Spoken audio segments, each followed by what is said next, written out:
The closest thing I've ever engaged in when it comes to age play is that sometimes girls do call me daddy during sex. It's a little embarrassing given that I am me.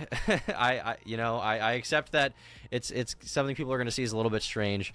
All I can really do at this point is accept that it's something that I've done, and I think that Rowan should accept it about herself too, given that I don't think that's as much really like being a dad. I think it's literally like being head of the house. It's like being king, you know? That's really where that whole daddy role play comes from. It's not as much like you're fucking your daughter, I don't think. that she also called me daddy during sex and over text repeatedly. In the same vein as this accusation, Rowan stated, "One more thing to add." It also can refer to like pimps. I thought was odd. Never really expressed any interest in Hello Kitty or that type of e-girl stuff, but I had like one Hello Kitty figure in my car. As a gift, Tom bought me Hello Kitty pajamas and a bunch of Hello Kitty stuff. So Rowan essentially wants you to believe that I'm pushing Hello Kitty onto her as if I have some kind of weird fascination with it. But the truth is that I like Hello Kitty. Hello Kitty's cool. A 23-year-old man, and I don't give a fuck about Hello Kitty, okay?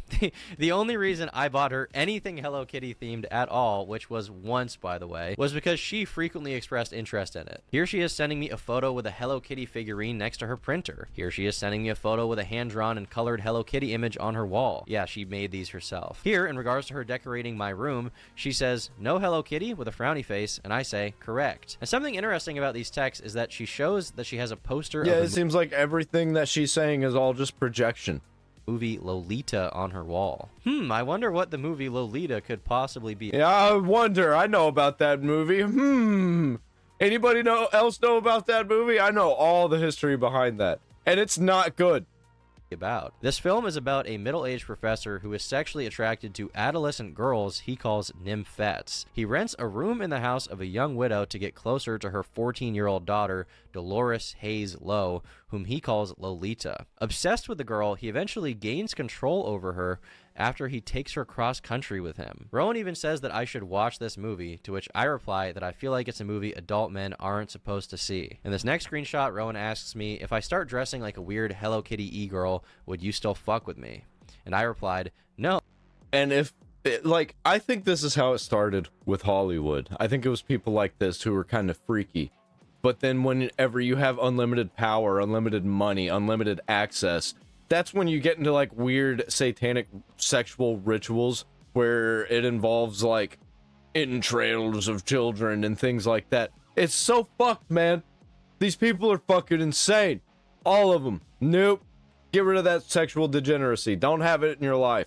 Oh, I don't want you to do that. I find it kind of repulsive. Here, Rowan is texting me upset that she has to take down all of the Hello Kitties from her dorm room. And this next one is probably the strangest reference to Hello Kitty out of all of them. Here, she's sending me a video that says, "Get you a man that takes you to the Hello Kitty hotel." And under it, she writes, "Imagine the rape here." And I say, What? What? No.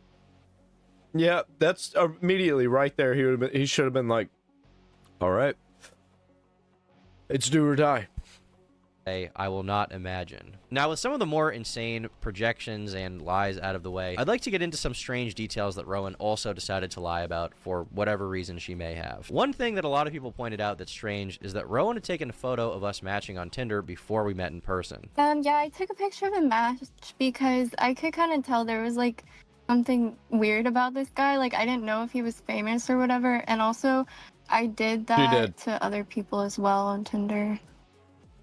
Just like everybody you matched with to like gossip with, like girlfriends. Yeah, like a couple of them. But yeah, he seemed like kind of weird, so I took pictures of our match. She's also stated repeatedly that she's not a very online person multiple times throughout her testimony. But the wild thing about this is, Rowan had sent me a message on my YouTube connected Instagram all the way back on February 21st of 2024, 15 months before matching me on Tinder, where she said, "You have to do a video on this crazy guy on Twitter who only has like 3,000 followers, but this man is a menace."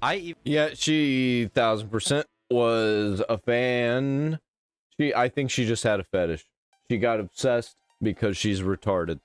Even confronted her about this when we first hung out because I found it very strange that she lied to my face when she first met me and said she didn't know who I was. I said, hey, I looked at our messages on Instagram and saw you DM me over a year ago. Rowan said, oops, yeah, I'm sorry. I didn't want to tell you, but I watched one of your vids a while ago and thought you were cute, but I thought it would be awkward. I responded, that's okay, I was just surprised. She replied, I know I probably look crazy. I said, I mean a little bit, it's okay.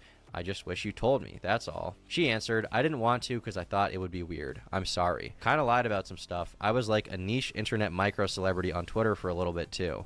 I'm chronically online and didn't want to admit it, lol. Yeah, no I've gotten shit. better about it. Once again, this is just another detail that it doesn't even make sense to publicly lie about, but it's just one of those things that makes me question her intentions throughout the entire relationship looking back. Publicly, she's also misrepresented the end of our relationship. In the interview, it stated that our breakup took place in December and that after that she realized how bad it was and she felt the need to contact Katie, who we're gonna get into later. This is blatantly untrue. We broke up on January 10th of this year, 2026, and she began posting about me on January 14th, literally days later. She says the breakup was kind of mutual, an idea that is just bitterly ironic because that's not the case. Immediately after I told Rowan it's all projection, man.